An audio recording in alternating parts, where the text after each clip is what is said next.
afternoon. Before we begin, I want to mention that Canada's only synchrotron research facility, located in Saskatoon, is situated on Treaty 6 land and a homeland of the Métis.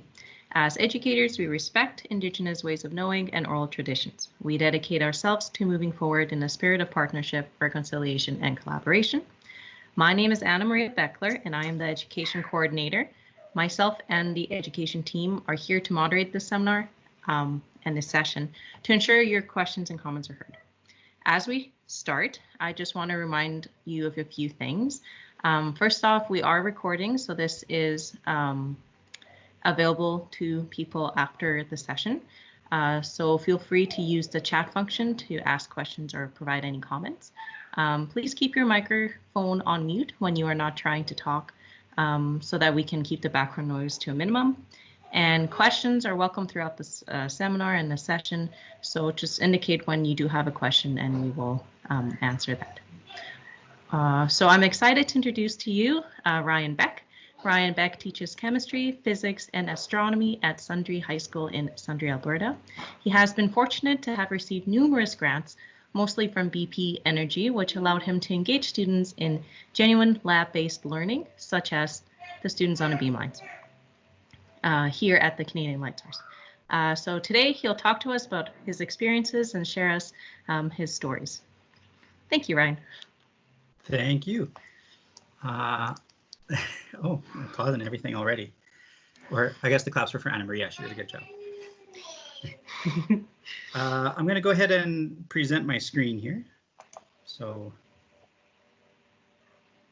that should be working. And then I'll turn off my other camera. Is that working? You're getting this? Yes. Good. So one of the things I wanted to do first off is there's been a few questions about some of the details of the physics for the beamlines, like the magnetic field strength. You can find some of that yourself if you just go to the Canadian Light Source website. And then if you click on Beamlines, and it has a list of all of the beamlines, but each beamline will kind of give you different, they each have like their own beamline scientists. So they'll have different information and stuff depending on whoever's responsible for that beamline, I think. But for example, if you click on the Beam It beamline, it has a bit of an overview that has some of the physics details, but you can also go then to the Beamline webpage. And there you can see quite a bit more details. Tech info, you can look at the specs. And that's where we can find things like the magnetic field strength of the bending magnet. So this one's 4.3 Teslas. We get the energy range of the photons. You can get photon densities from some places. We'll tell you about the brightness. So it takes a little bit of poking around though.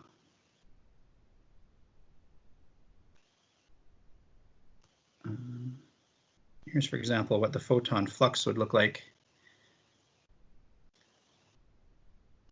So there is useful data there for physics questions, but I'll go ahead to my presentation.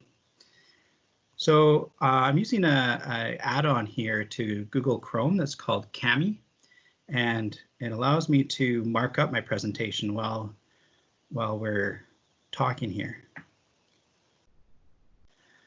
So I live in Sundre. Sundre is located where this handy little dot is, and so we have the lovely Rocky Mountains there, and the foothills extending out from the Rocky Mountains. And I like to say that Sundre is kind of nestled in some of the toes of the foothills there.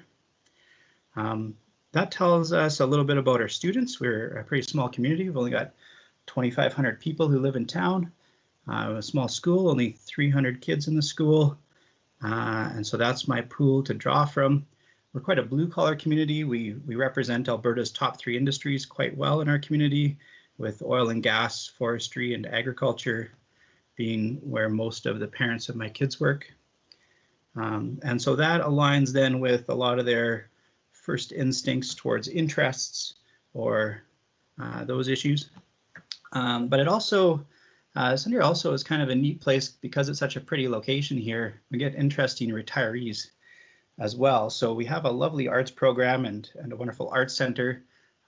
We have fantastic drama productions and we have that kind of interesting side to go along with our sort of blue collar nature here.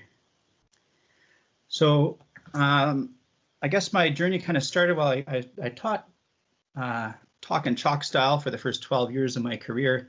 And then in 2012 was when I won that first grant that Anna Maria was talking about. But when I won that grant, I had promised to use it to switch my teaching away from talk and chalk and begin to really engage students in inquiry and project-based learning. And so I had to actually finally take that plunge that I'd been wanting to take for years. And then a few more years into that journey, that's when I got to go to Einstein Plus at the Perimeter Institute. And then that was kind of the next big step in my journey as a teacher. The Einstein Plus workshop at the Perimeter Institute is, no offense to the amazing job that Tracy does with the workshops here, but it's a very intensive 2-week-long session with really amazing materials. They have tremendous funding to put a lot of work. They hire a lot of people to develop really fantastic classroom-ready materials. I'm a paid shill for them now, so you can take that with a grain of salt if you like, but I said the same thing before they paid me to say it.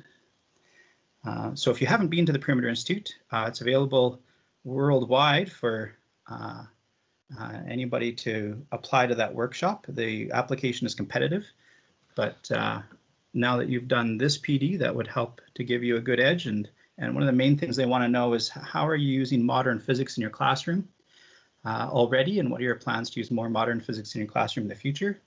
And so if you want to apply to them, those would be the sort of key things to talk about. While I was there, then I heard about the workshop that they have at the Quantum Computing Institute, and so I went to that next. And then while I was there, I heard about this Canadian light source, and I only heard about the Canadian light source one a week before that one started, and Tracy was really nice and she let me in.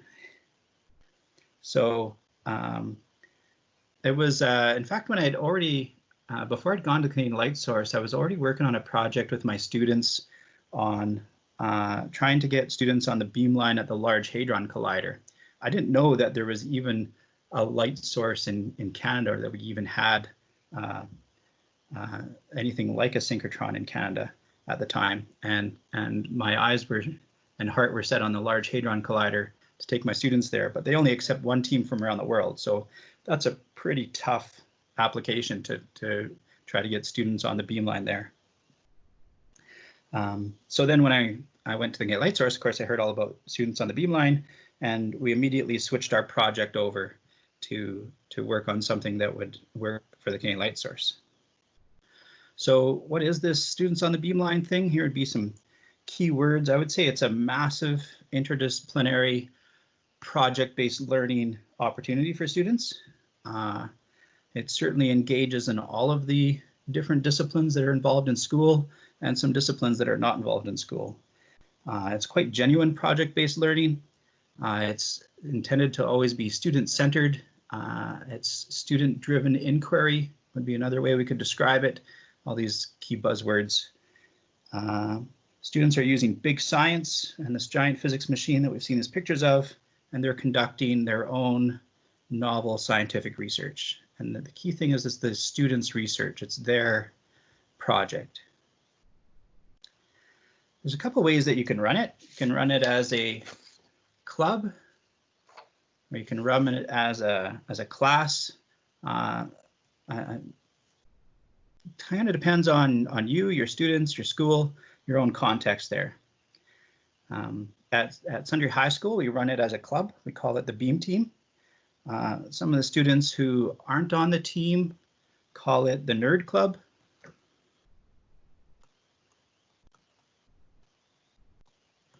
We're okay with that.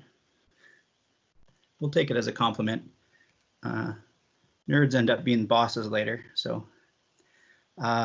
We meet twice a week during noon hours. So Monday we have a core group of leaders who will meet. and they'll do some of the planning for what we're going to do in our Thursday meeting. They may pick up some of the pieces that got left behind on the previous Thursday, those sorts of tasks. And then on Thursday, we have the full team meet. I don't know if this is the best approach. It's just what we did last year, and it seemed to work pretty good. We have some who are more committed than others, so the more committed ones come to both, basically, and the ones who, students who aren't as engaged in it at that moment are maybe just going to come to the one a week. Sometimes we have to have a few extra meetings on weekends. So one of the things that you want to know before you start to work towards this is how much work is it going to be, and it is a massive project. There's no way around that. It's a lot of time and commitment for the students and for the staff as well. Ryan, question yes? for you. Sorry to interrupt. For sure. How does your, I know that you meet regularly with c.l.s. and science mentors and things like that. How does that fit into this meeting schedule? Yes, so some of our Thursday meetings are meetings with our science mentors at the Canadian Light Source. Usually that's about one a month or so.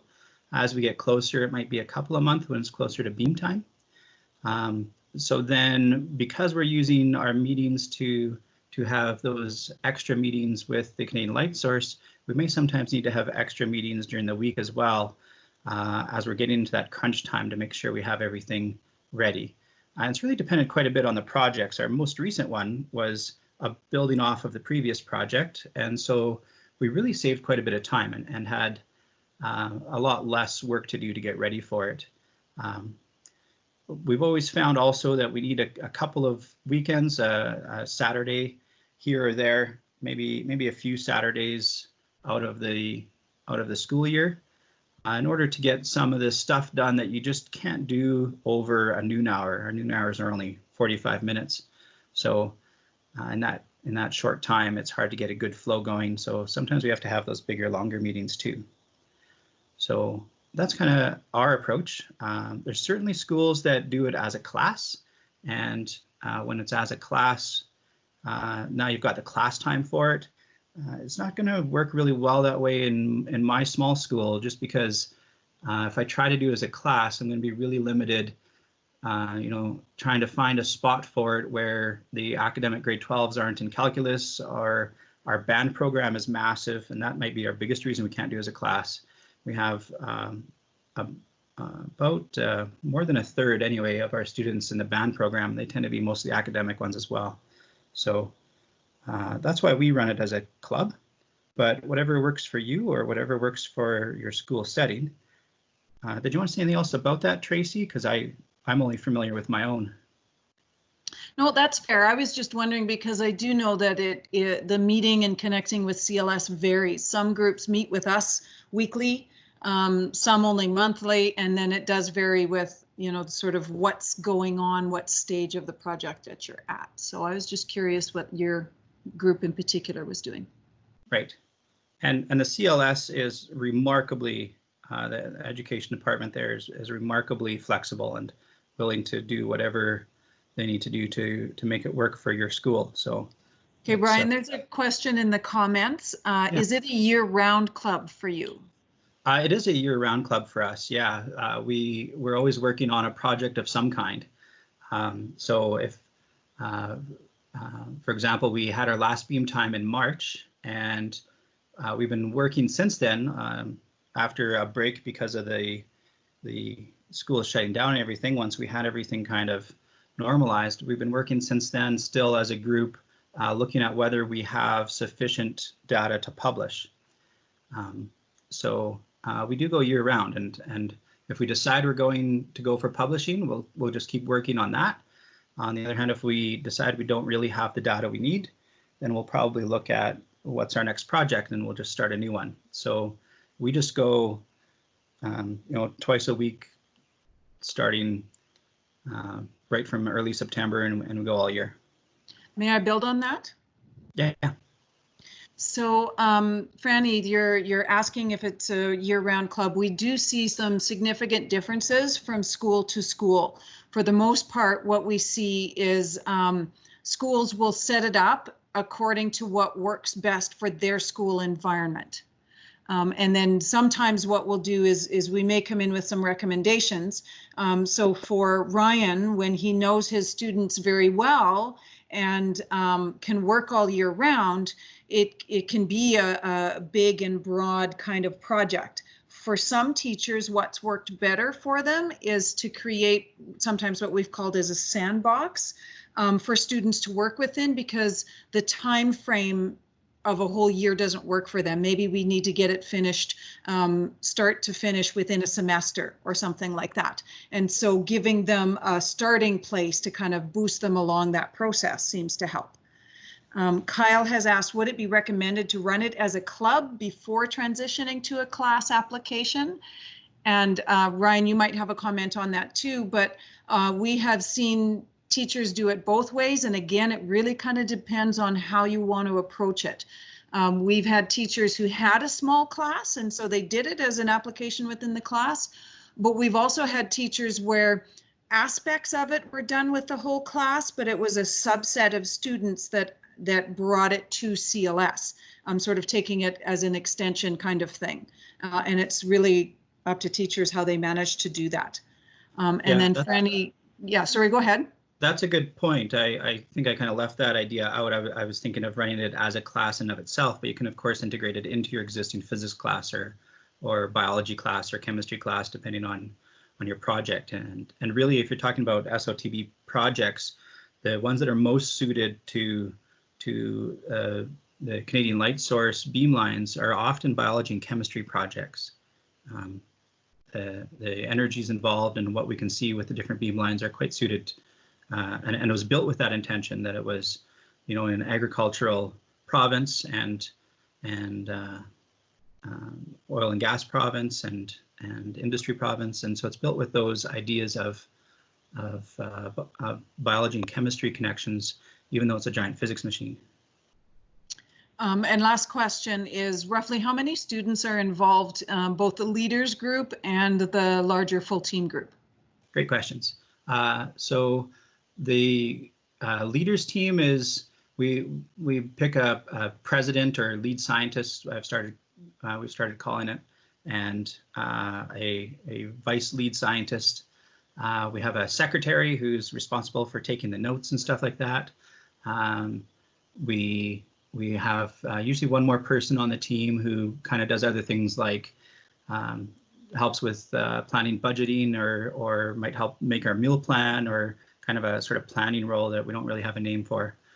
So those 4 people would be kind of our core group. And then if other people want to come to the Monday meeting, they certainly can. But then those 4 who have some sort of extra roles assigned to them would be more expected to come on the Mondays. And then our team sizes have varied. We've been from, I think, 8 to 12. And that's kind of a good range. I think smaller than 8 might have some challenges, especially in a small school. Maybe you'd have more challenges with a smaller group, just because we don't have the same talent pool to draw from that a really large school would have. It's going to be hard for us to find 6 individuals who have all of the different strengths we need for our team to be successful. But with 8, we've done well. 12 starts to get kind of big. I think your recommendation, Tracy, tends to be 15 as a max. We don't really put a max on it, but what we find is that once you get beyond about 10, we recommend having the kind of project that can be subdivided just a little bit, because it, creating smaller groups within. Right. There's the space considerations, the rooms that you have to work in, and ideas have space limitations. So trying to cram too many humans into those gets difficult. But the Canadian Light Source is, of course, very flexible, and they find ways to make it work. Yeah, the 2-year cycle is a good point too, Tracy. We did that at the start. We had a 2-year cycle. So we spent 2 years on our first project. Yeah, and what that tends to look like is for groups to sort of do the internal building and creating of the project at large over the course of a year, and then plan to come to c.l.s. in the other year. Bernie, those are really good ideas too about Indigenous students, could be a tribal council. adult education, university transition, course cohorts. There's lots of ways that you can apply this or extend it. So to first build the teams in our school, what I did is I started off with the leadership program that I run. So I've had a pretty successful leadership program at Sundre High, and we did a lot of projects in 2013, 2014 about gender equality, and actually received some international recognition from that. And our club president was invited to the UN as a guest speaker when she was in grade 12 to talk about how to engage global youth in gender equality issues. Building from that successful leadership program was how I started. How you get it started in your school, I think, depends a lot on you and what you're already doing and what strengths your school has. But I would maybe take some time to consider what are some things that you can leverage in your school. Are there existing leadership programs already that you can tap into to get some strong leaders to get things rolling? Are there other teachers with other specialties? For example, having some English specialty involved could be pretty valuable with all of the communication that has to go along with the project. Or if you're doing a biology project, you may want, if you're a physics teacher, you may want a biology teacher to help you out. So what are some existing things you can leverage in your school would be my starting point. From there, once we had our first team, I then had the team members that we had at that time go around and recruit others. So they presented their ideas and what they were planning to work on to other students in their science classes. So they would present to all of the chemistry, physics, and biology classes to try to recruit some more. Now what I do is, now that we have a structured team, I'll have, in early September, have the students from the previous team go around and do a presentation to all of the grade 10, 11, and 12 science classes to try to get some excitement going and just let them tell their story about their project.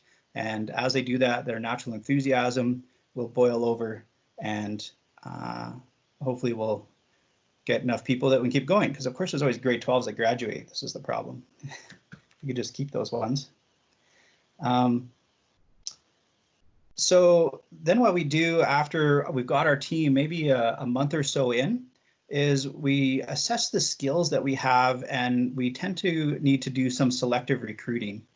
So because it's such a multidisciplinary large project, there's quite a few skills that you could make good use of. Obviously you need some leadership and organizational skills, but another important thing that we have sometimes struggled with is you need people on the team who are comfortable with making cold phone calls. The teens often have a hard time doing this, and they have to be comfortable making cold phone calls where they may get a lot of rejections or no, sorry, we can't help you, and have that perseverance to keep going.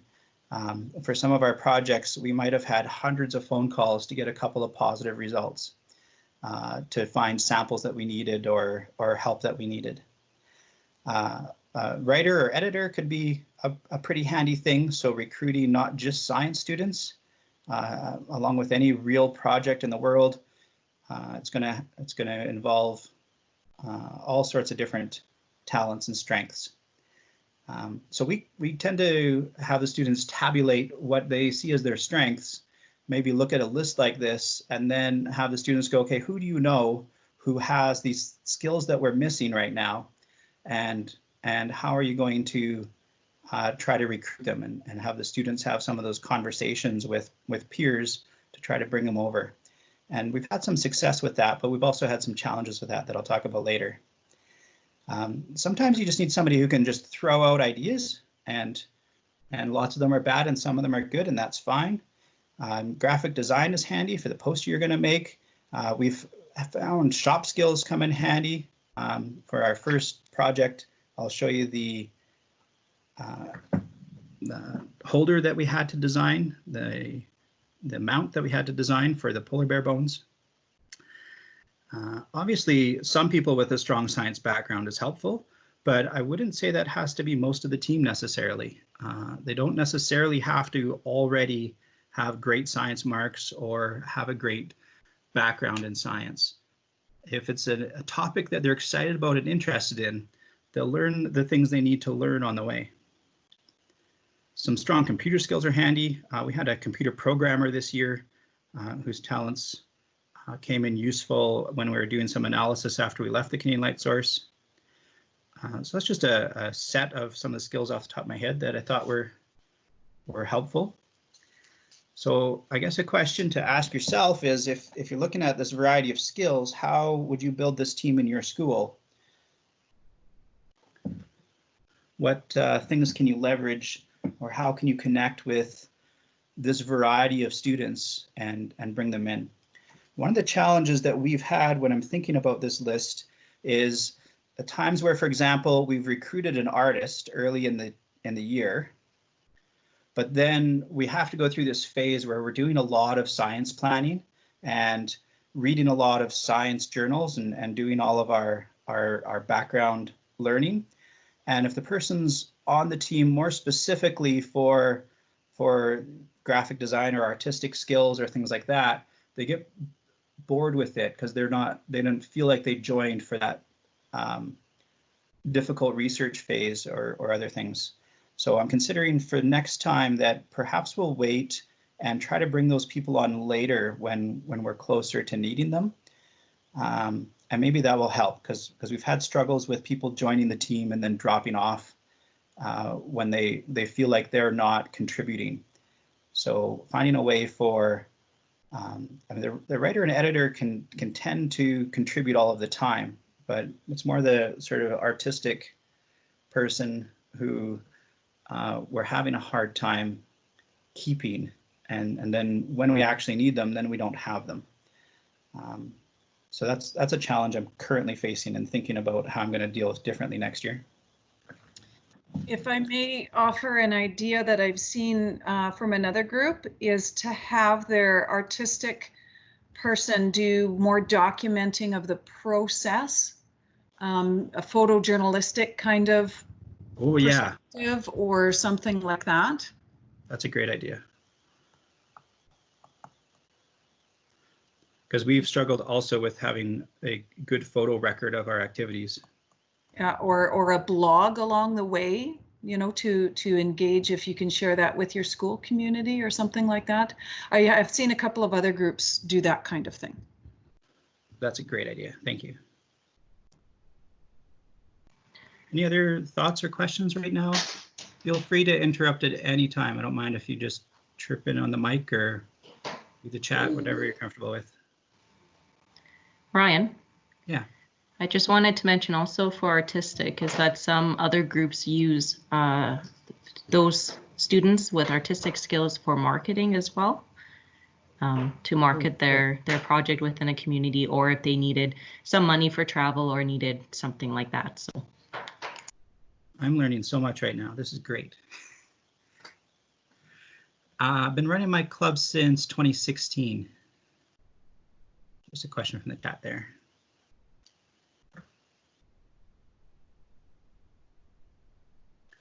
So I'll go ahead and talk about our first project and kind of our process there.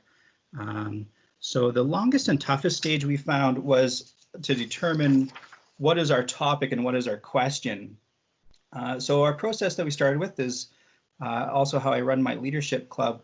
I have students list their individual interests. For the Beamline, the next thing is, what questions do you have about that topic? Then I put them together in groups that have similar interests and explore their questions that they have about the topic. Then I have them present their ideas or maybe even pitches to the rest of the team to try to get the team interested in that topic. So we tend to start with things like, I'm interested in space or cattle or hay or horses or oil and gas, or I mean, the natural background of the foothills or forestry things, often aligned with you know, the topics that are part of the daily conversations at home or things like that. So their goal first off is to come up with some interesting questions that might engage the rest of the team, and then to try to get everybody onto their side with a bit of a pitch and get everybody interested in that topic. And we just kind of let the team enthusiasm lead the way, and it sort of starts to take itself from there usually. That being said, we've also had lots of times where we try out a topic and we're working on it and it's not getting anywhere, and we have to go back and try this again.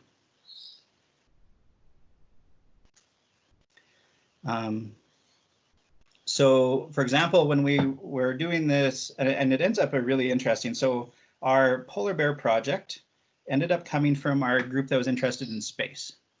The space group's question was, what are the challenges in getting to Mars? And they came up with radiation and food and water and osteoporosis because you're not using your bones. And they pitched that idea to everybody else. And then while they were talking, somebody said, are there some animals that would or should get osteoporosis in the same way that astronauts do? Maybe there's an animal model that we can use for astronauts. And somebody else said, well, what about bears? Because we have bears in our community. Sometimes we have to have indoor lockdowns because there's a bear on the hill behind the school. So we can't let the kids out for a while, or a cougar. So one of the students was thinking, well, the mama bear has to nurse her cubs all winter. She lays there not using her bones. Do mama bears get osteoporosis? They're losing all this calcium from nursing their babies, and they're not using their bones. So maybe it's a similar situation to the astronauts. And then somebody else gets excited and says, hey, my grandma has osteoporosis. Maybe if we figure this thing out, and of course, at this point, the students are thinking that they're going to solve osteoporosis, because when they haven't actually done science, they don't really understand how much is involved in science and how many steps there are in the way to solving something as complicated as osteoporosis. So, but they're excited, they're motivated, and I'm not going to tell them that they're not going to solve osteoporosis. So now we suddenly have the whole team engaged, and we have a topic, and so we're interested in osteoporosis in bears. But then we don't really have an actual question. We just have a topic now. Getting to that topic was 2 months from the time we decided to do a c.l.s. project. First, we were trying to do a Large Hadron Collider project, and the energies there are much more suited to particle physics things. So we've been talking about muons and stuff like that, but then we switched over to thinking light source, and we started looking at biology and chemistry things, which is much more approachable, of course.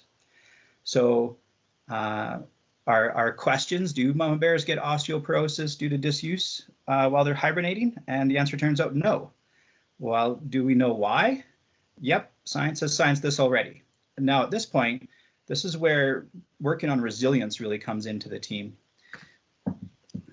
I would say that's a key thing that we build.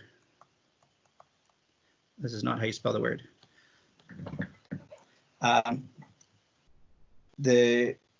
We've got this tremendous excitement, and our first delving into it, we discover that all of the research on this looks like it's been done. We know exactly why, we know what hormones are involved. We know how bears maintain their bones and avoid the osteoporosis due to disuse. There's already experiments underway in trying to use some of the similar things that bears use to help with humans with osteoporosis. There's already treatments developed that involve some of those ideas. So what do we science? But just in the process of looking, somebody else now finds an article that says bears do sometimes get osteoporosis if they're exposed to PCBs. And right at the bottom of that article, there's a little comment about how the researchers suggest that this should be studied in trabecular bone. So the resilience led to enough more reading that we found essentially a suggestion from an expert in the field saying this is the next experiment to do. And we look into this. And so now from here to there is 6 weeks of hard work of reading paper after paper after paper. But now we have a interesting hint. We do some digging and find out nobody has done that follow-up research. And so the students now get to the point where they have a question. But, oh yeah, at this point, what we've had happen now is we've had a fair bit of drop off. And this might be one of the benefits if you're doing this in a class. Maybe it's easier to keep the kids as a club. They just come and go as they please sort of thing.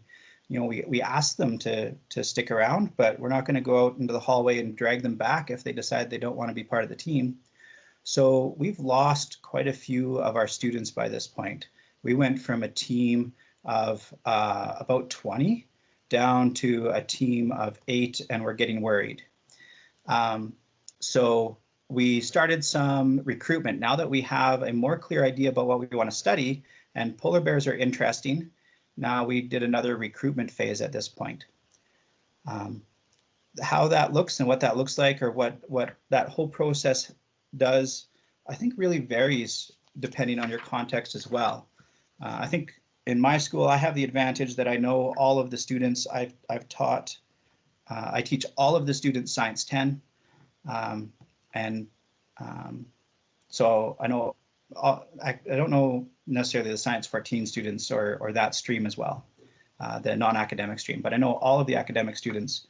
And by the time they're in grade 12, I'll have taught them 5 core courses if they are taking biology and physics, because I'm the only chemistry teacher and the only physics teacher. So my advantage that I can leverage is that relationship. I know the students' strengths, I know their interests.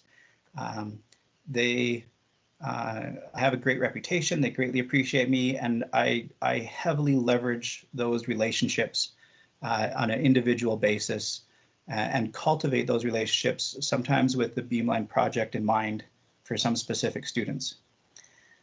In a big school, you may only know a small percent of the students, but you have a different advantage. You've got a large talent pool to draw from. You might have advanced placement or baccalaureate programs that you can draw students from, or make this part of those courses even, if there's a way to do that. So my suggestion would be, based on your own school advantages that you have, what do you have available to leverage?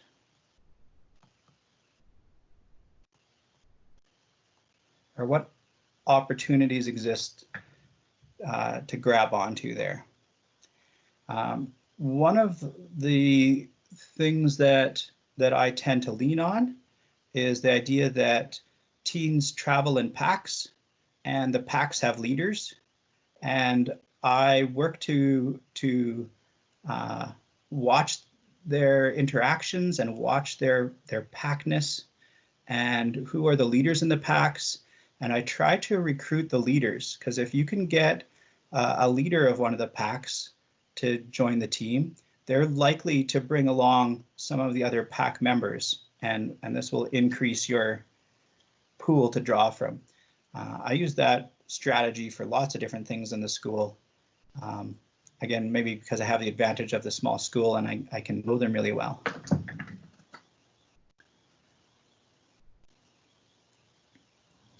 Ryan, do Yes. you run into an issue or a potential issue sometimes, particularly in a smaller school setting, where there's not enough leaders to go around for all the projects?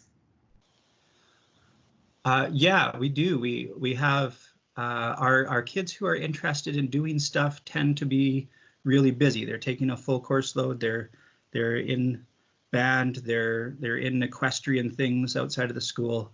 They're working on the farm. So the highly motivated kids have very full plates.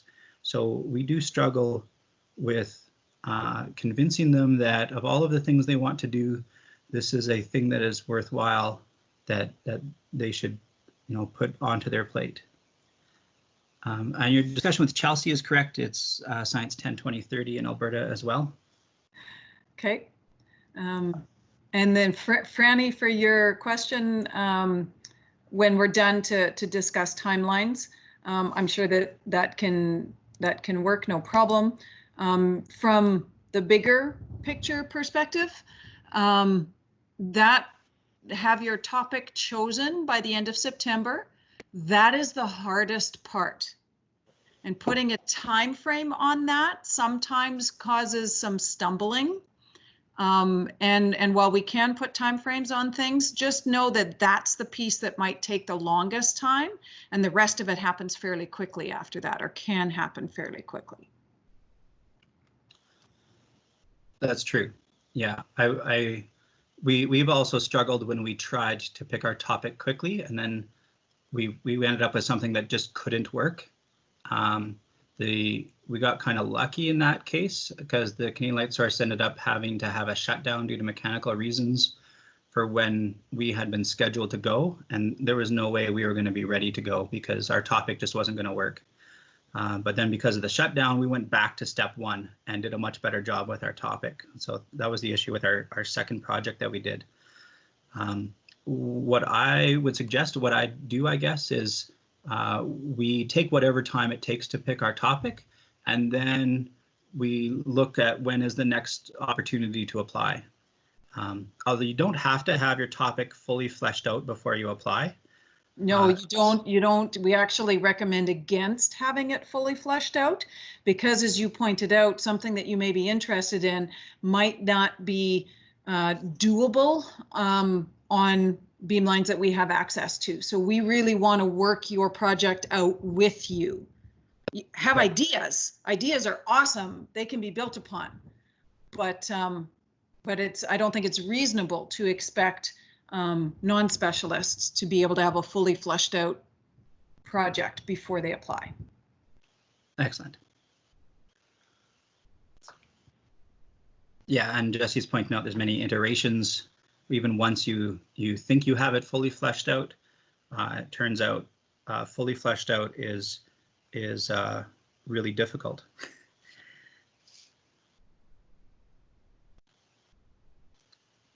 Any other questions or thoughts? Just look at the comments here. Yeah, so I think the timeline, if I get back to that idea, kind of varies depending on when the application times are for the Beamline. It's been different for each of the 3 projects that we've done, what kind of a timeline we set up.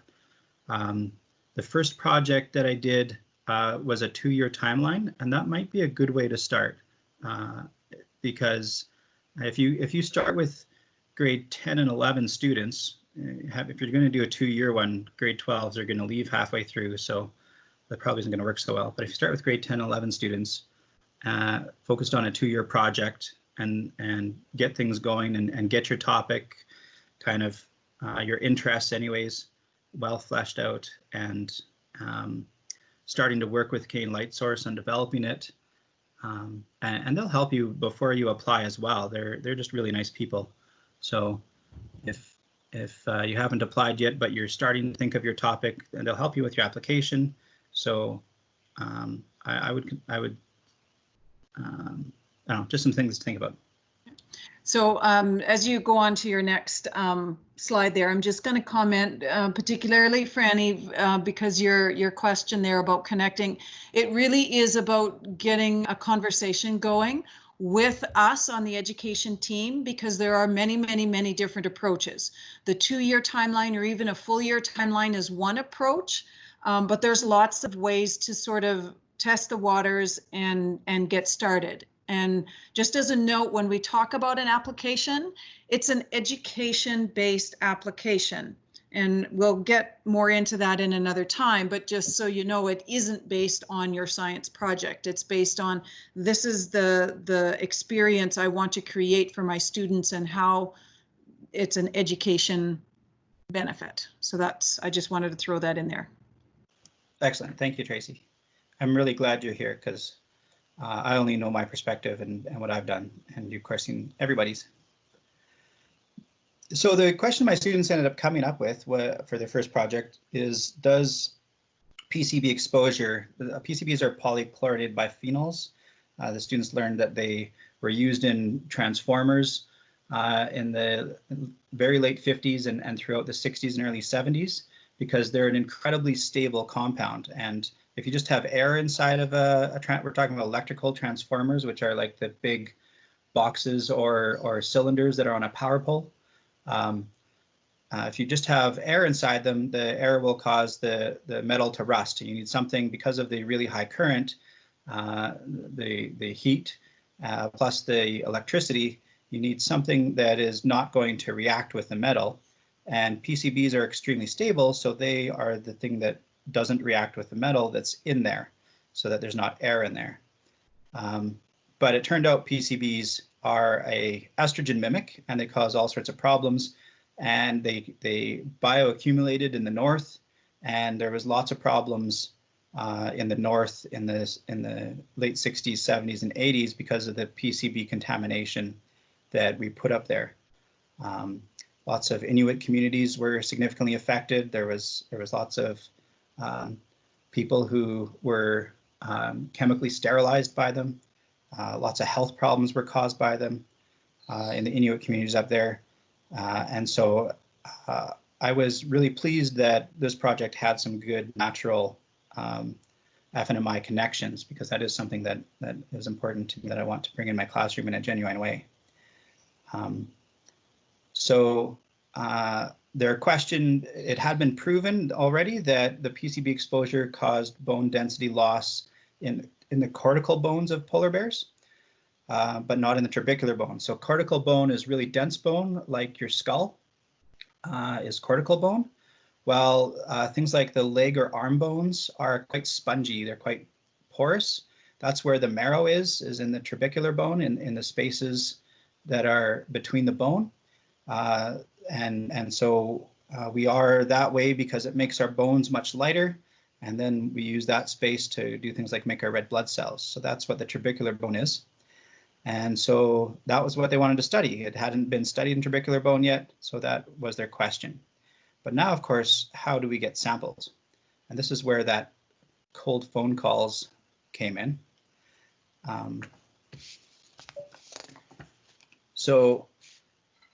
We phoned basically all of the zoos in Canada, pretty much all of the museums.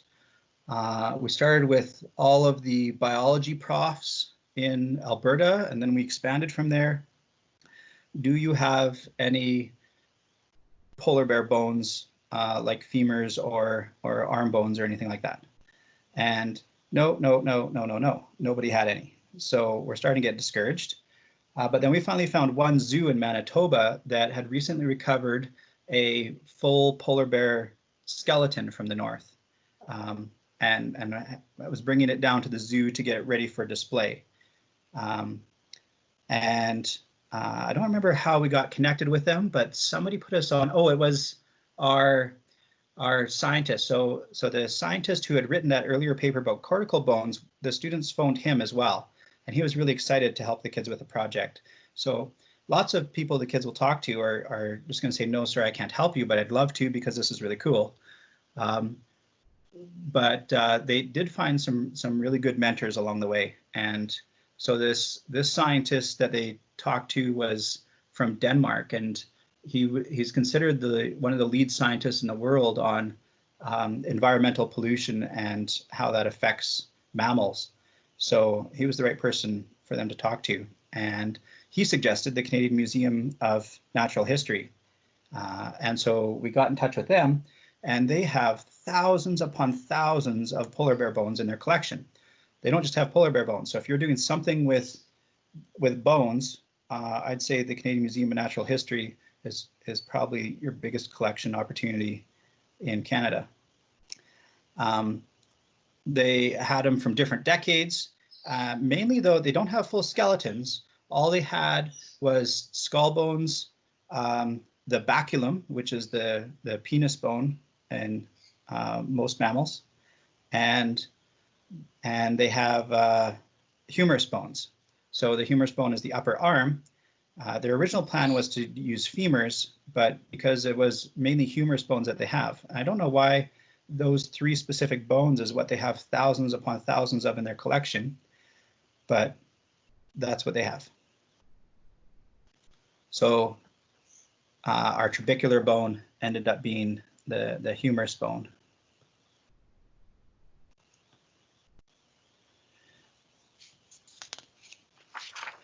So the other big question is, how do we assess different amounts of PCBs as well?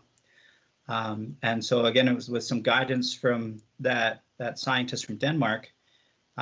What he suggested is we can just use the time frame. So PCBs were invented in I don't know for sure now, late 1950s, let's say 1955-ish. So before that, there was none. And then from around 1959, they started becoming widespread in their use through to the early 70s. They were in use, and concentrations in the north continued to increase through that time. And then they were banned in the early 70s. And so since the 70s up to now, the concentrations have been dwindling. They're quite stable, but they do break down over time in the environment, and now concentrations are quite low. So we have concentration of 0. We have high concentration of PCBs in the environment, and we have low concentration. So this gives us some benchmarks to use. So he helped the students to pick the dates based on his research. And then we found bones that lined up in there. And we ended up getting about a dozen bone samples with some from each of these different time frames. Any questions?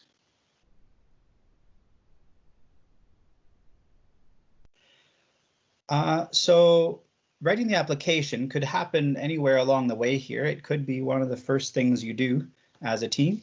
It could be after you have figured out some of your science. But like Tracy says, you definitely want to work with the Canadian Light Source on figuring out your science. We had some things we were really lucky about in terms of our bones being able to fit in their machine, and getting the bones in time, and getting the beamline, because in order to do this, we had to use the beamline, which is not the IDEAS beamline. The IDEAS beamline is generally what's available for students on the beamline. And to use something else, you need special cooperation from the scientist who runs that beamline. So we were really lucky, I think partly just because polar bears are really cool and sexy, that we had that opportunity to use BeamIt. So whenever you do this, I think some important questions to consider is who is going to write your application, and when are you going to write it? How far in this process do you want to be? And I think Tracy's made some really good points about when it's written. I think most part for who writes it, it's usually teachers, but I have my students write it. I do this because I want it to be their project, and I want them to be invested in the application, so that when they get the feedback from the application, when they get their acceptance or denial, it is their application, and they have that emotional investment into it. I do let them know, I let the Canadian Light Source know that it's students who are writing it, and they pass that on, which I don't know how that helps or doesn't help in the rubric that the evaluators use. Tracy, do you want to talk at all right now about the evaluation part, or is that in another presentation? That would probably be for another presentation, and we were thinking about doing that as a follow-up in the fall, once people have a chance to digest some of this. But yeah. I will interject that we have gone through a couple of different iterations of the application process. Initially, it was all student run, and that had some advantages, as you pointed out, with students being heavily invested in things like that. But we then changed it to, we're kind of expecting teachers to write it, because it is more based on on a teaching perspective, on what students will get out of it, what you as a teacher will get out of it, what the school can get out of it, what your community might be able to get out of a project like this, and looking for sort of impacts of a project like this can have. Now, that being said, you have been successful with students writing it. So I think we might take some feedback from this and look at our application process and maybe differentiate between a student portion and a teacher portion. Right. I think that's a great idea. There is a couple of portions that I do write that are about what I want my students to get out of it. So the students don't write the whole thing, but I think that's a really good idea to differentiate it a little bit and do that with that in mind. That being said, too, I also think it's a good idea if you keep it available just for teachers to write as well, the whole thing, because I could see, especially if you're just starting this in your school, that maybe you want a successful application before you start the team, because it could be pretty defeating to start it, have the students write the application and then not be accepted. That might be a challenging way to start the program in your school. And that's an absolutely fair comment. Just so that everybody knows, in our process, we do give an advantage to teachers in schools that are applying for the first time because they don't have the benefit of experience. And so that's an automatic advantage. And the other thing that I'll comment too is that those teachers that are looking at doing this within a semestered system and they want to do it from within their classroom, the synchrotron year and cycles do not fit well with the academic year and cycles at all. Like at all. I wish you could all see me at the moment because I am gesturing emphatically about this.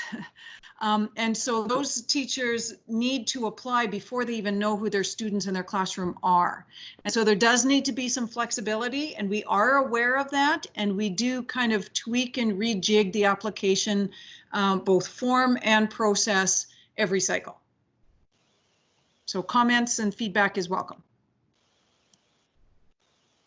Thank you, Tracy. So here's our polar bear bones laid out on the table. They smelled really bad. They were really greasy, which was an interesting part of the experience. You can see the little holder right here. So the students had to design that. There was a back room that had a bunch of scrap and some tools in it.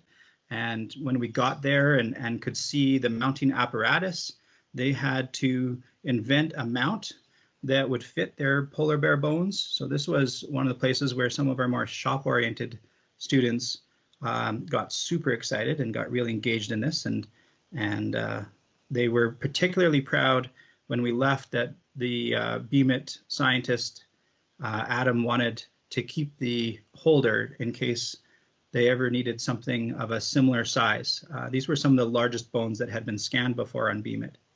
And so our students left feeling very pleased and proud about that particular design there. And this one right here is my kid.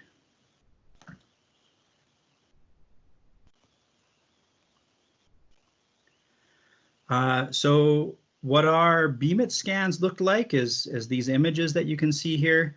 And one of the things that is really critical when you are there is how long it takes to do a scan. How many scans can you get done?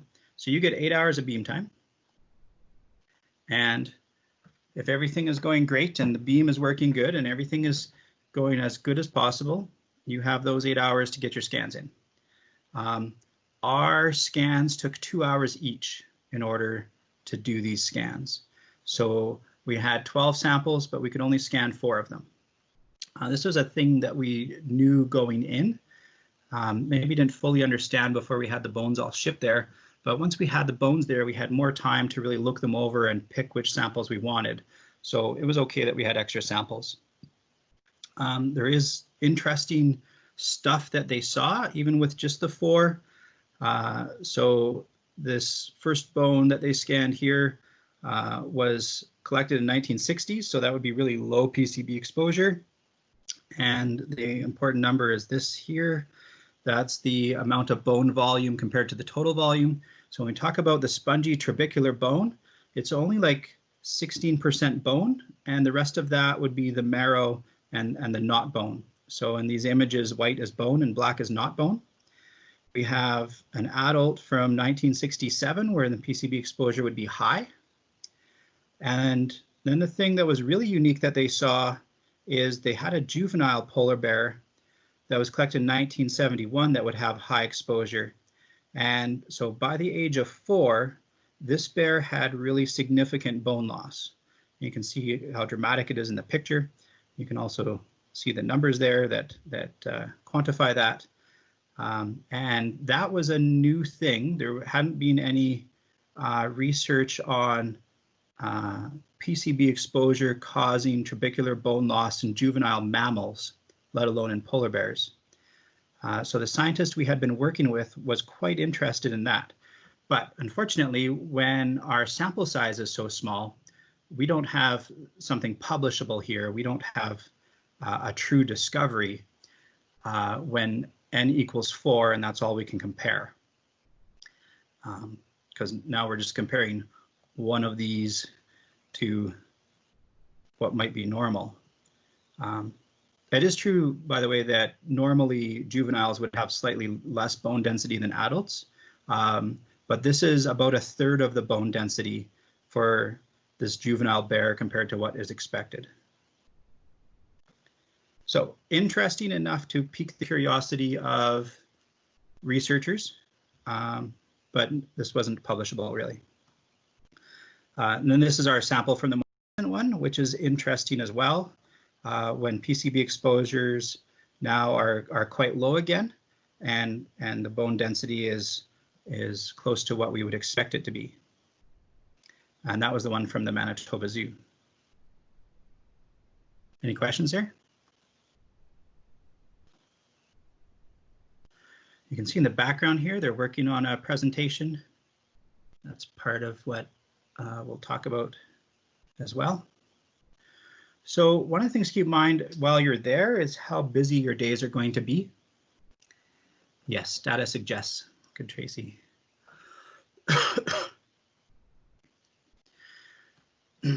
Yeah, sorry, I should mention the time to scan really varies. So in our most recent technique that we used on Ideas Beamline, I think we got 18 scans in, and we had extra time at the end, but we didn't have anything else that we really needed to scan, so we actually just stopped 20 minutes early. So you might get more samples. If you have a goal of publishing, you might have to design a project around how many samples you can scan, because of course to publish you need n equals more than 1. So it's quite busy when you're there, and that's an important thing I think to know and prepare your kids for. So here's what our schedule has looked like. We leave our school, of course you're in different places in Canada, so when you have to leave your school will vary. This is the students on the Beamline program goes Friday, Saturday, Sunday, Monday. Is it always that, Tracy?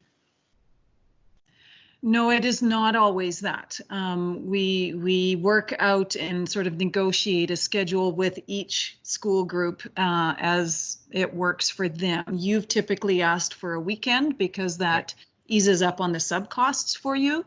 There are others who specifically want during the week. And we have at least one local school that we've worked at a number of times where they actually spread theirs out and do it after school. They take the 4 till midnight shift. Wow. So you can see how flexible the Canadian Light Source is to make this work for you. So what happens for us is we leave our school at noon. We get to Ogle Hall, which is a great place to stay at when you're there, because that's where the researchers for the Canadian Light Source stay, is the official residence there. That's probably where most of us would be right now if we had come to the Canadian Light Source for this.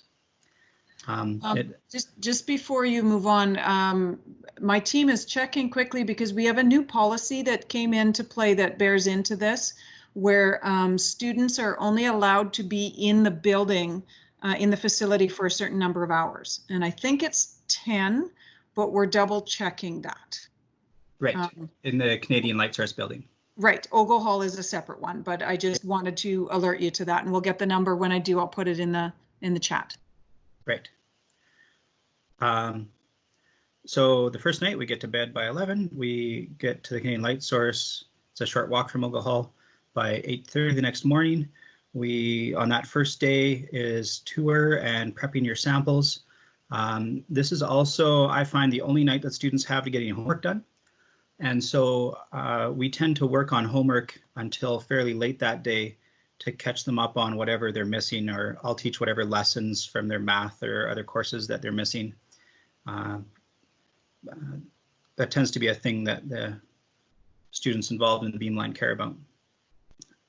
So then Saturday is another 8:30 a.m. start. You scan your samples then for your 8 hours of beam time. And then you need to start to work on your analysis and presentation is what I find. You don't really have to do that, but to do the analysis takes some time. And the goal is to create a presentation that you're going to do by Monday.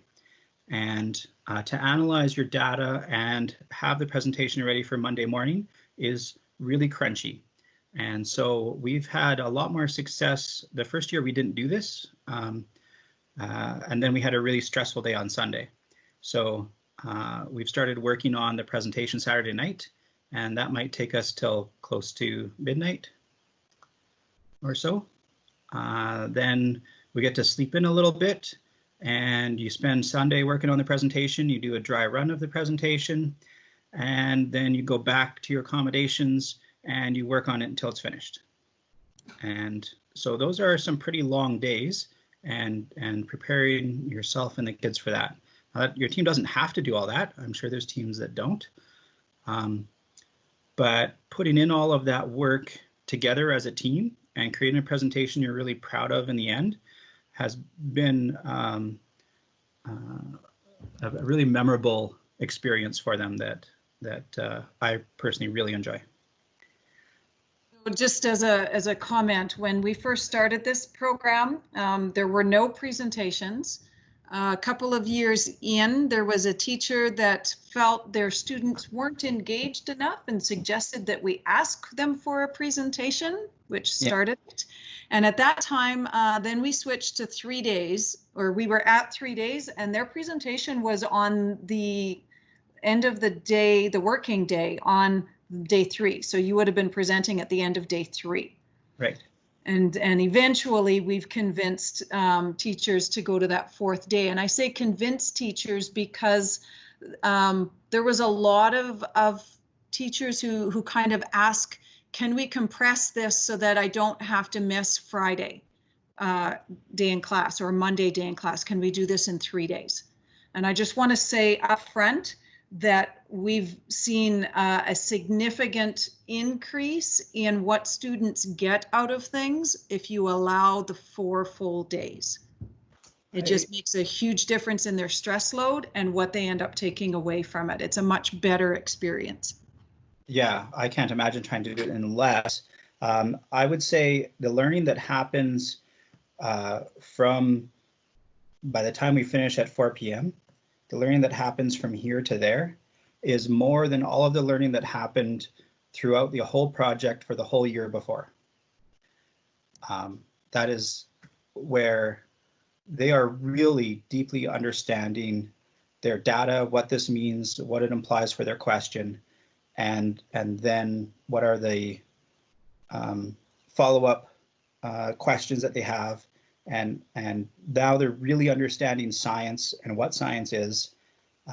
So I would say that time period is the most important time period of the whole project. And I'm glad you have it, Tracy.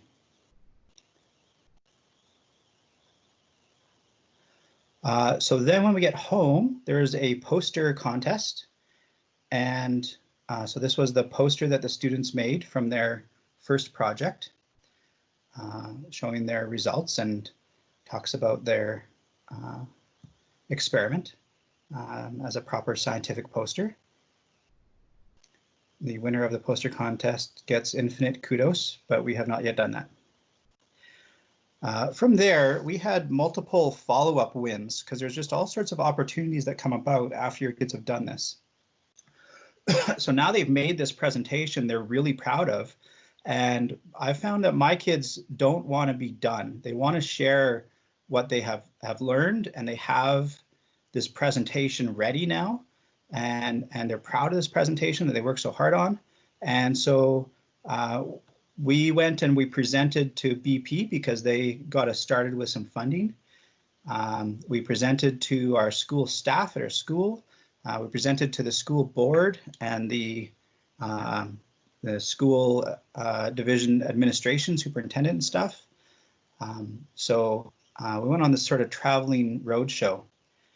And we had a number of extra bonus wins. We have a couple of the two young ladies here took the presentation and modified it for a 4-H speech, and they made it all the way to provincials and won second at provincials with their students on the Beamline presentation. And if you've taught 4-H kids and know about 4-H speeches, that's quite an accomplishment.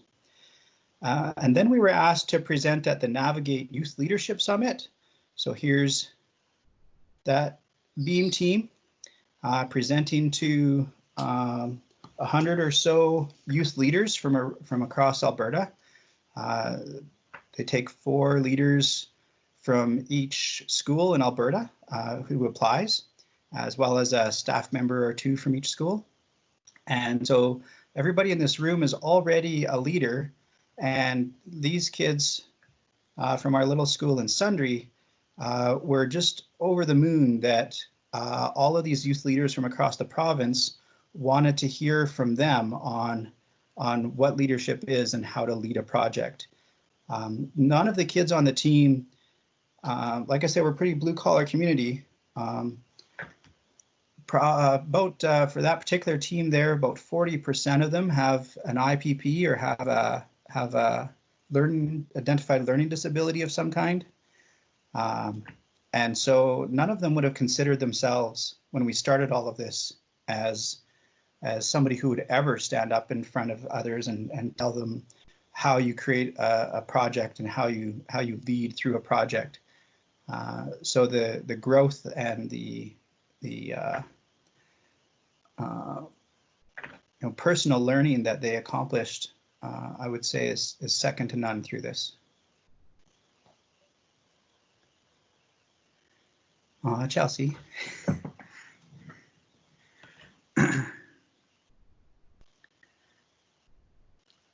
This one makes me want to cry. That's my kid again. There's a few people who had some extra wins come out of this as well. This young lady gave me permission to tell her story. This is Deshan. She's graduated, so I can go ahead and use her name. She's an adult now, and she said I can tell her story. So she is in university now. She switched her major. She wanted to be an English major. So she switched over to be a science major, to be a science teacher. And in her first year of university, she was invited by her prof to do some special research with her prof. And next year is going to be engaged in researching metabolomics. Maybe it's metabolomics. Basically, it's a graduate level opportunity that is being given to her in her second year of university because of her experience with students on the Beamline, and a wonderful start for her. This gentleman here is also graduated. I can tell you about him. This is Lewis. He had crippling shyness. In grade 10, he never said a word to anybody.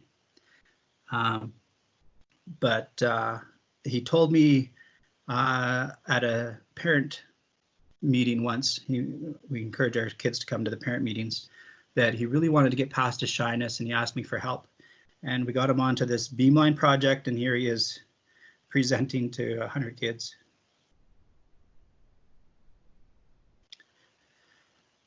This is another graduate I can tell you about.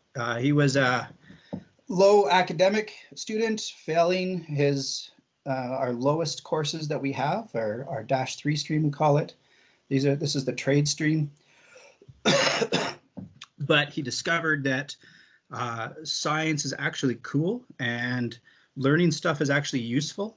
And he switched over into the academic stream the following year and then graduated with the academic stream, still just getting 50s to 70s. He didn't all of a sudden become a 90s star in the academic stream, but now he's off to university and he's looking to study quantum physics.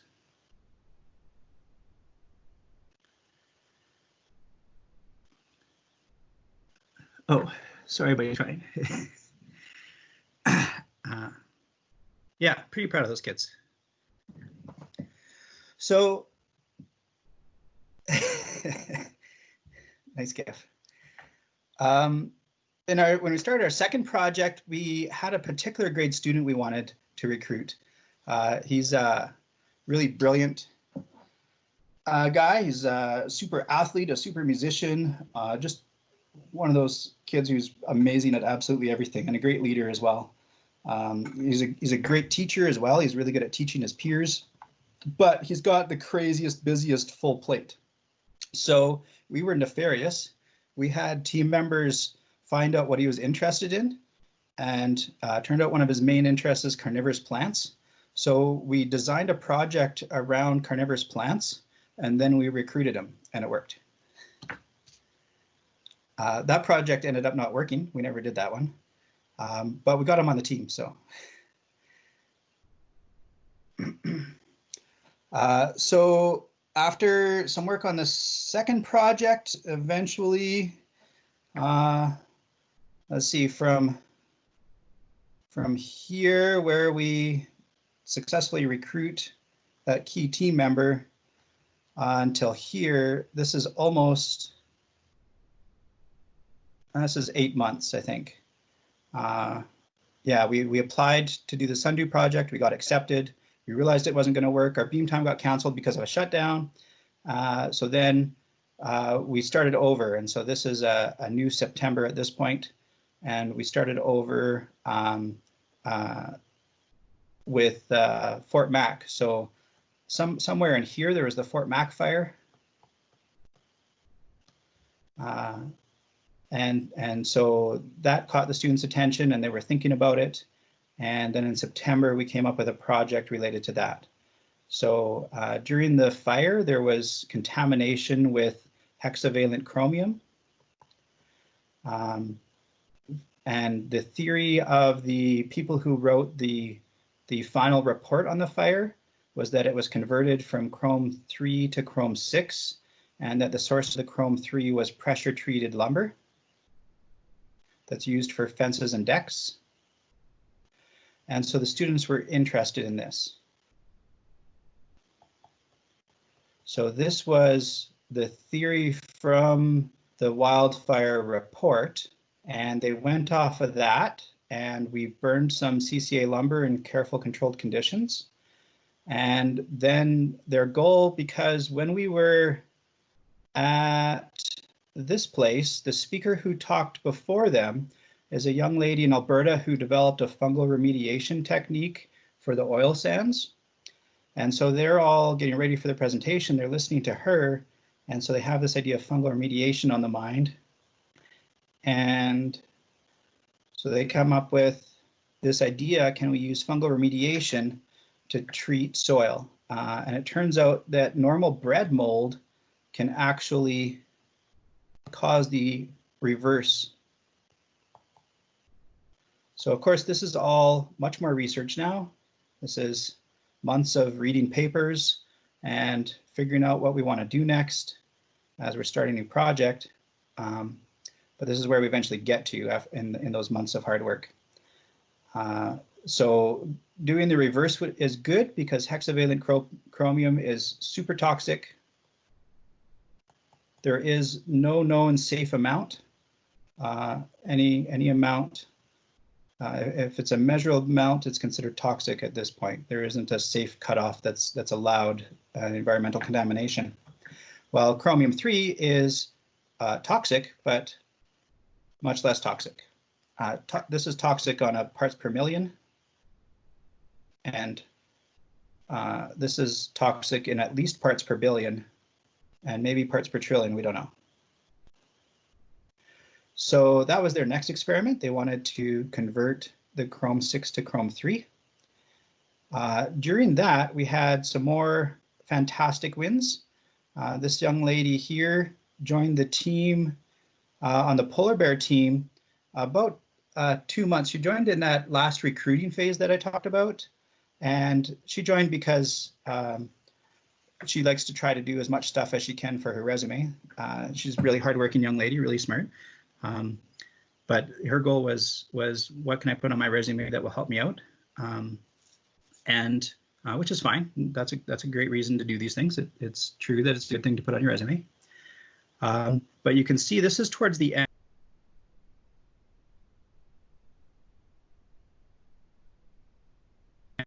Hexavalent chromium project.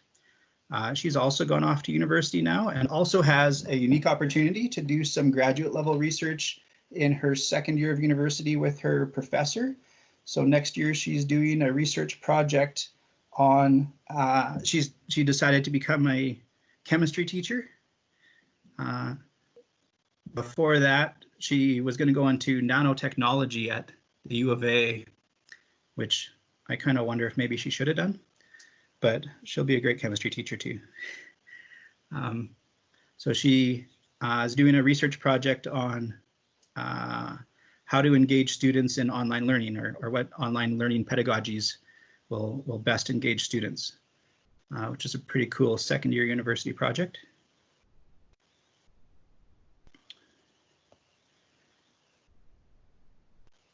And apparently, while we were working on this project in 2019, we were also preparing for the pandemic.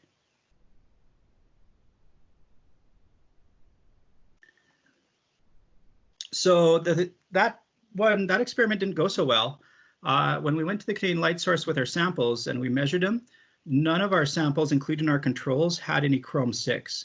So it turns out that this idea from that paper from the wildfires is a little more complicated.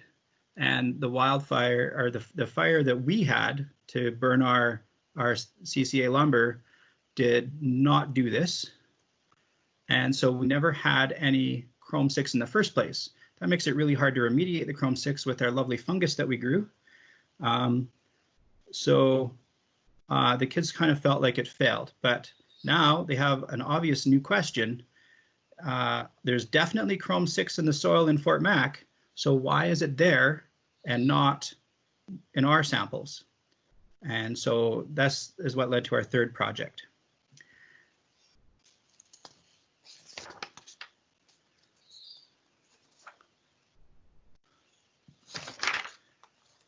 So we did run into some struggles there, keeping our team together. So our struggles going from our second project to our third project were caused by the fact that we were continuing our research. So this is starting in a new September. And so this is September 2019, our most recent September. And our grade 12s from the previous project had graduated. And so we need some more team members. We don't have a viable size team really at this point. And so we recruited a bunch of new grade 10s, our grade 11s. So we now have a team of just grade 11s and 12s of the September year.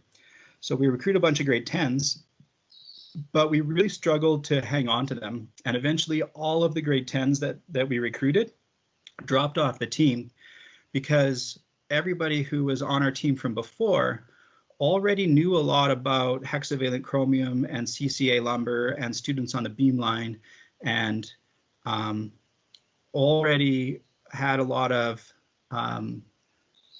background knowledge. And so the new grade 10s felt at the meetings like they had nothing to contribute. And we tried a few strategies to try to keep them engaged or give them some specific tasks. But in the end, the fact that we continued the same concept caused us a real struggle in terms of having new members join. And in fact, our current team's plan is, if we apply for another project, if things ever get normal, or depending on what the c.l.s. decides to do in these weird times, we're going to start something new. We're just going to go in a new direction so that we avoid that pitfall. So I mean, it was great because we had a question and had the background knowledge already, but we really struggled with our team. So we're done with hexavalent chromium now, after we decide whether or not we're going to publish. Any questions or thoughts there? I've been talking a long time. Do you would you be willing to explain to us what you mean when you say decide whether or not we want to publish? Oh, so our data is probably insufficient to publish. We don't have enough reference samples to be able to figure out what we're seeing. So we're seeing something in the data that is a little bit different that the other research papers don't have. Our graphs in particular have an extra little bump in them from our data. That phrase will mean more to people after your experience on ideas. Yes, and you'll learn about things called a pre-edge structure, and you'll learn that those things are important. So the other people who have done similar experiments before at some specific temperatures never developed that particular structure in their graphs. And so there's something different about our experiment. One of the things that we did that was different is we burned it at more different temperatures because we were trying to figure out where this transition might occur. And so there's experiments at 800 and there's experiments at 1000. So the students' experimental design was to burn the wood at 300, 500, 700, 900, and 1100 degrees. And so it's their 500 degree temperature that shows this interesting difference. But without that particular, exactly how that looks, doesn't match our, yeah, no worries, Logan. Doesn't match our references. So our references are a simple chromium-3 reference and a simple chromium-6 reference. And what the shape of ours indicates is that there's probably something complicated happening with organochemistry with one of these things. But to figure out exactly what's happening would probably take a lot of scans with knowing what we have, because we get different structures here, not just depending on the charge, but also depending on what the chromium-6 is with. So it looks different in like sodium chromate as an example of where you'd find chromium-6. That structure looks different there than it would in an organic compound that had chromium-6 in it. So that's part of what the kids learned through the process, was that it's actually all much more complicated than they had imagined. We are seeing something different and unique that looks interesting that we might be able to publish if we had more data, but to publish, you have to know what's causing that. Okay, so part of where I'm coming from is that when you say to publish, you're looking at this from the perspective of, say, a professional researcher who's looking to publish in a scientific journal. Yeah. And I would suggest that, you know, you're probably right that high school students would find it very difficult to be able to have the rigorous scientific journal. Yeah.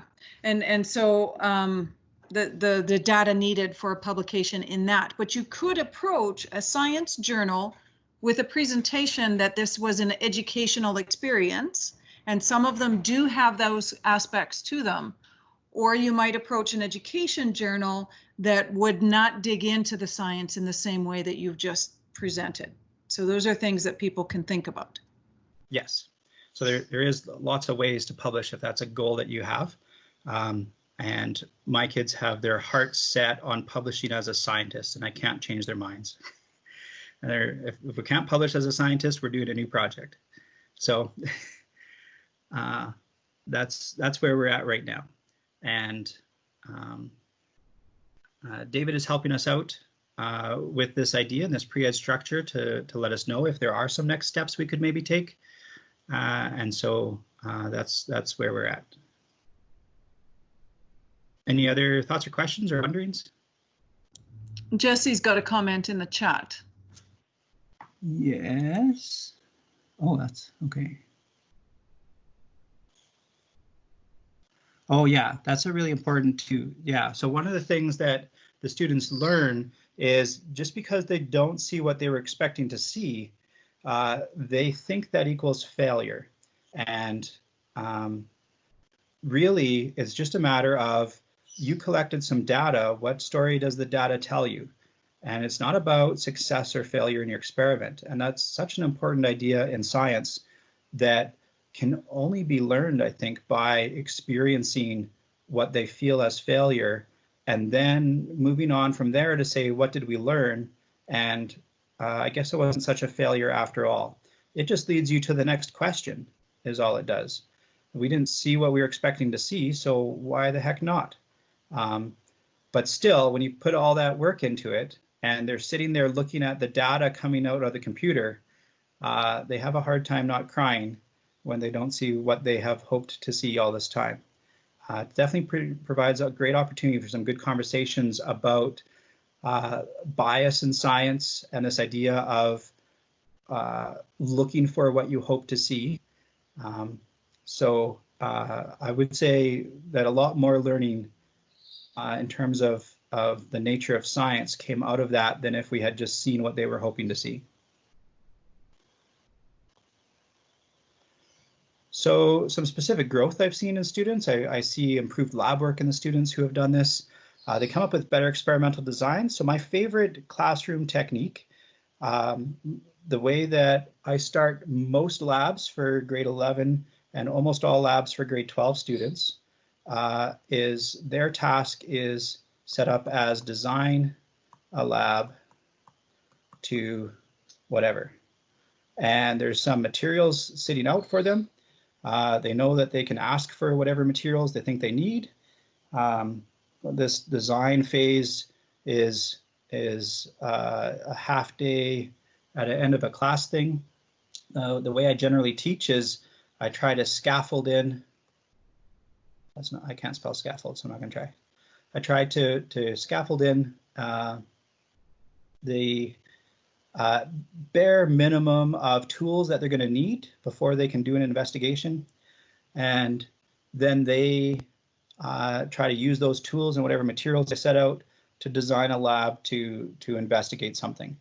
You know, whether that's investigating the period of a pendulum or it might be to determine gravitational field strength with whatever concept we're talking about.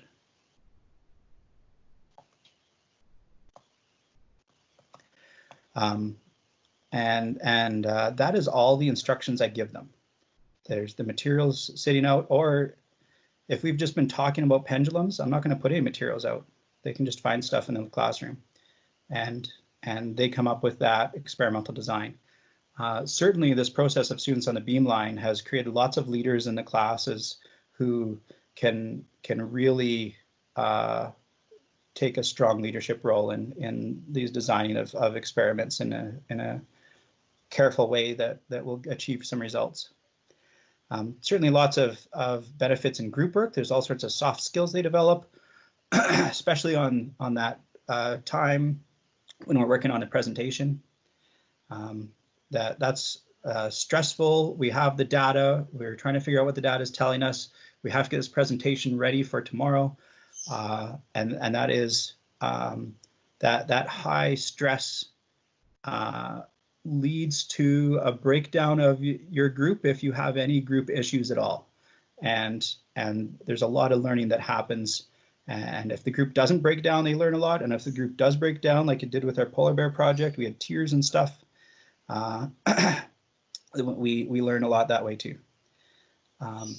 Certainly a lot of empowerment that I see, where kids are, thinking I'm just from this small school and from this little rural community, and what can I do? And going to I can do big things, accomplish big tasks, and accomplish those big tasks. The way to accomplish those is with a group of like-minded people who are trying to achieve the same goal. The presentation skills they develop are really phenomenal. The c.l.s. does a great job of teaching them how to make good PowerPoints and helping to refine their presentation. Lots of them end up changing their post-secondary plans, and many of them have new opportunities they wouldn't have had before. So I don't know if I've sold it yet, but recognizing that I'm selling this to my future competition and applying for beam time, that's all right. We'll just have to put together a better application. I say with a smile. Growth I've seen in myself, I would say I've made a lot of continued progress in my move away from chalk and talk. I'm becoming a much better teacher year by year. I'm doing a much better job of setting students up successfully for their designed investigations that they do. I have myself a lot more depth and background to create engaging lessons, especially after going to the Canadian Light Source and seeing the physics that I teach in action. And of course, I've had lots of new professional opportunities, like I get to present to teachers now. So we're going to do a little exercise here. I have a task. Any questions before we do this? Any thoughts?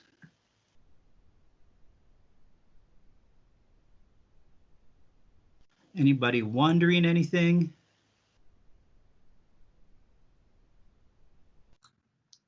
Ryan, I have a quick question for you. Yeah. Now, recognizing that you've had a lot of experience at the c.l.s. bringing students, and that's helped shape your teaching that way, do you have any recommendations for, say, example, first-year teachers like myself to help create some of the same sort of lessons and, moving away from chalk and talk without potentially using the c.l.s? As a first-year teacher, it might be a little bit difficult to try and organize a beam team on top of figuring out how the heck to actually teach. Do you have any advice for that? I think as a first-year teacher, your primary goal is to survive. That was my experience. If you make it through the year, you did pretty good. It's dang tough in those first years. So what I've always done for myself is I set a 5-year goal. What kind of teacher do I want to be in 5 years? And for me, this goal has largely been driven by my own kids. My eldest just graduated. My youngest is heading into grade 11. And so when they were babies, my goal was, what kind of teacher do I want to be for my own kids? Because I teach in small schools, so I know I'm going to teach my own kids. So what kind of teacher do I want my kids to have was my driving motivation. And I would set a 5-year goal and would think about, where do I want to be in 5 years? I still have a 5-year goal. I'm not the teacher I want to be yet. And I think I'm going to keep having my 5-year goals until I'm 4 years away from retiring, and then I'll have a 4-year goal. So what is your short-term and long-term growth? And in the first-year stage, you just want to, creating those lessons that are going to draw kids in from their interests. But it's dang hard. You just try and fail a lot. That's my experience. I was not a good teacher at first. Awesome. Thank you. Is it failure or is it more data? And yeah, all of that. Yeah.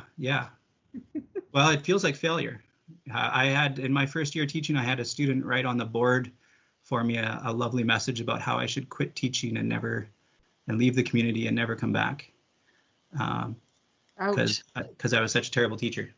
So yeah, to survive those sorts of, I mean, I hope you don't have any really negative messages like that, but there's certainly times where you'll feel like a failure, and I guess the same perseverance and resilience that we're talking about here for students is probably your main goals for your first couple of years of teaching.